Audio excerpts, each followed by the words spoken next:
All right, folks, what's up? Out here on the campsite. I just want to share a little information with you guys about some emergency situations. Now, I watched The Walking Dead, and I don't believe in apocalypse, stuff like that. But nonetheless, I did experience an ice storm once, and the power was out. So ask yourself, what do you have in place for emergency situations? I mean, do you wait for the power company to get turned back on? I mean, you could just accidentally knock a pole over in your neighborhood and your whole power is out in the neighborhood for 2 or 3 days. So what do you have on hand? Because candles won't get it done. I don't know who uses candles anymore, but you need other things besides candles. So suppose you had to relocate. Well, suppose you had to stay somewhere with a friend or family or whatever, and that could get weird after about 2 or 3 days. So I'm gonna recommend, first of all, get yourself a generator, some type of backup power to run a couple of vital things in case that happens. Doesn't have to be super expensive, but have something on standby and etc. Also get you a little emergency kit. I mean, it could be something super expensive. A friend of mine, we did this one time, Rhino. This thing is like $300-400. Had a lot of stuff inside the bag, food, fire, communications, and etc. First aid. This thing by Rhino is about $300-400.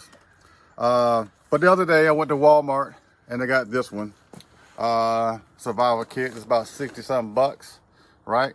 And inside it has 72-hour waterproof survival kit, 2 persons, 130 pieces. So shelter, tools, lighting, 3 days food and water, fire starting, first aid, storage, and etc. So this was at Walmart for like 60 something bucks. You could pretty much keep this in your car. You never know what could happen between the time you get home and you might have to leave work and you can't get to your house. The street might be blocked off, who knows? But you can get you a bag like this, put it in your car.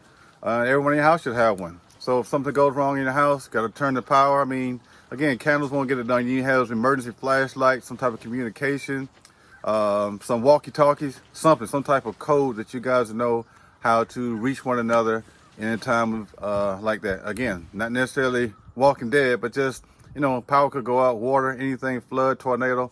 So have a little handy bag in your car, in your house, quick getaway and go.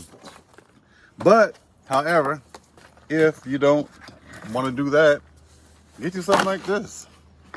Get you this $5 bucket, put some things in it, put in your car, and just take off. Again, just have something. Some quick meals, some tuna, some water, flashlight, some matches, a blanket, whatever the case may be. So again, you can go from $400 kit, $60 to $5 bucket with some stuff in it. Airtight. You can put some quick edibles in there, stuff you like. Gum, toothbrush, lights, and etc. So, if you didn't learn anything today, again, out here at Point West, it's awesome. You can tell, look at the background, had a great weekend, camping, kayaking, fishing, the whole 9 yards. Again, if you didn't hear it from me, hey, try it for yourself. Look it up. Survival kit, folks. Is that serious, especially in Augusta, Georgia? People, when it starts raining or snowing, people lose their mind when it comes to driving. So get you something just in case your power goes out. Again, a battery, generator, some of those little portable things like that, a jump box. I have one of those as well. And just know some precautionary measures. Take it safe and just be prepared for any situation. All right, I'm out. Thank you.